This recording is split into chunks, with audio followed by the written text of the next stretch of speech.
How to research property cards.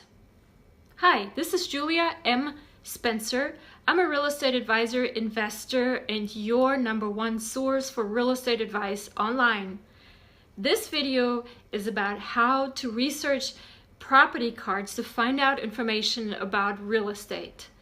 Now, what are the things that you need to look at? Before I get into that topic, please check out my website. It's at the bottom of this video, juliamspencer.com. Subscribe to my newsletter there. I send out some really cool, valuable coupons and information periodically on some of my audiobooks, which you can also purchase on that website, juliamspencer.com. Don't delay, do that today. And also check me out on Facebook and all kinds of other social media. I'm on Pinterest, on Twitter, on LinkedIn, Google+, everywhere you look, you can find information about me, and check out all those sites and like me. Also check out my YouTube channel, which you probably have gotten to through this video, juliamspencer.com. The M stands for money. This video is about how to research property cards in case you're trying to get information about a piece of real estate that you want to invest in. And what are the kinds of things to look at? Now, to start off with, property cards will look different everywhere. And this is why I'm not pulling up a specific property card here. I can give you an example, but it's probably going to look different in your county and in your state. And also, not all property cards are actually digitally available. Some of them you actually have to go to the courthouse and ask the officials there to help you to pull up the actual paper copy. So what are the things that I look at as a real estate investor to really quickly see whether or not I want to invest in a piece of property? And I do this very often because I actually, as we speak, I actually have a list here on my desk with properties that I'm going through for a tax sale foreclosure auction next month. Actually next week, it's in a couple of days. So there's lots and lots of properties on here. There's probably about 50 or 100 on here. Actually, it's more like 100. And this is not all of it. There's actually more pages.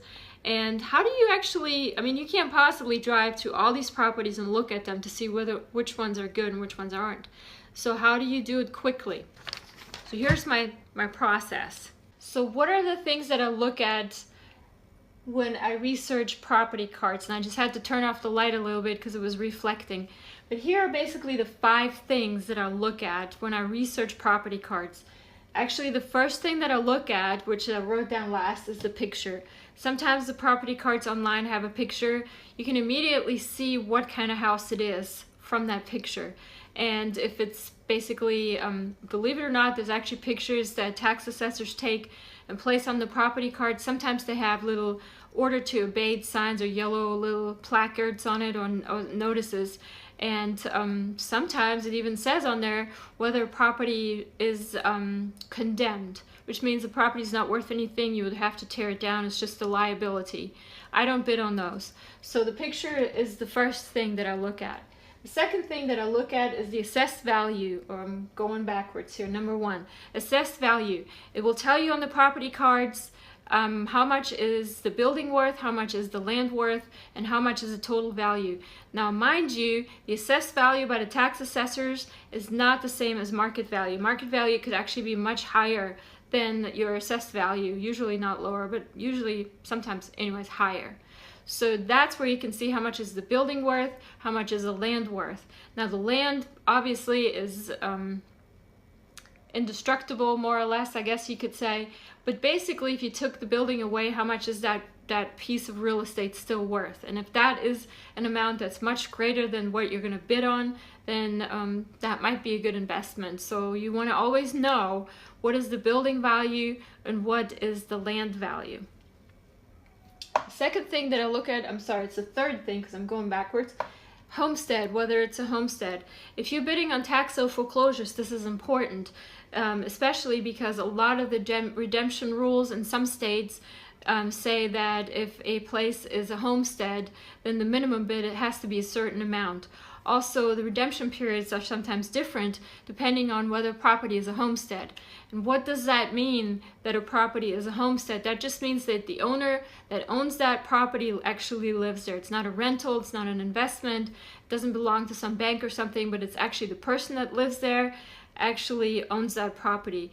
And the United States government, the law system here protects homeowners that live in their homes. It could be maybe an older person or somebody that just isn't of very great means, and they're going to try to protect, the government anyways protects people that live in their homes and this is their homestead, and give them special rights. So as an investor, you need to know this, especially if you're a tax sale foreclosure investor.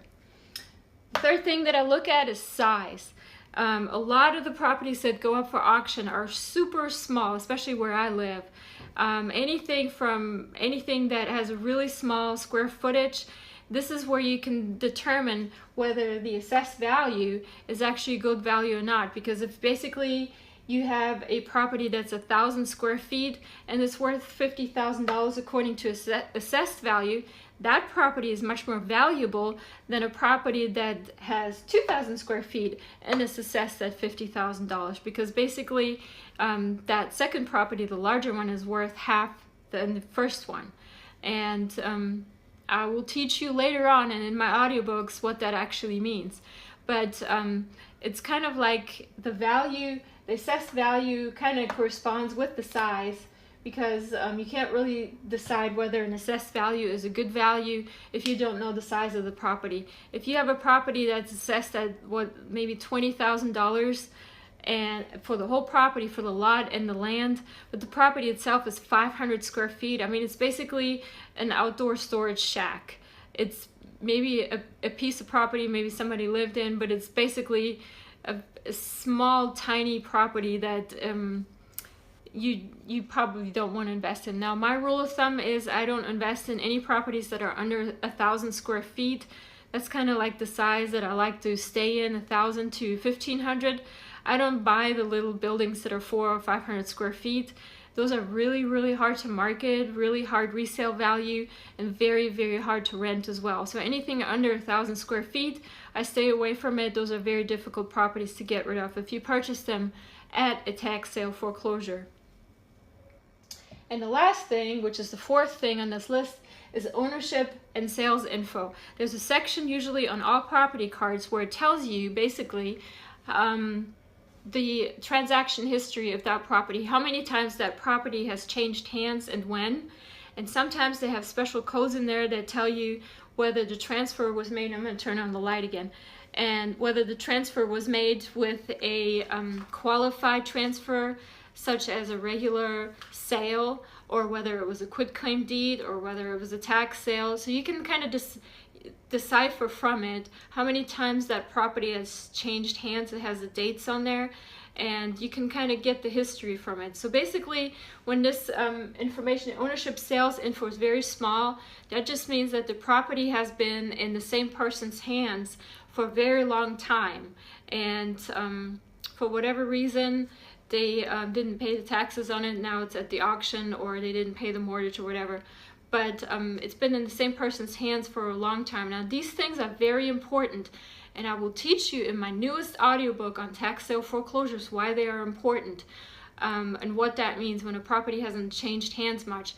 And also I will teach you, obviously, what it means when a property has changed hands many, many, many times, and whether or not that's a good thing for your investment strategy. So go to my website today, juliamspencer.com. It's at the bottom of this video. Subscribe to my newsletter, and I hope to see you investing very successfully soon.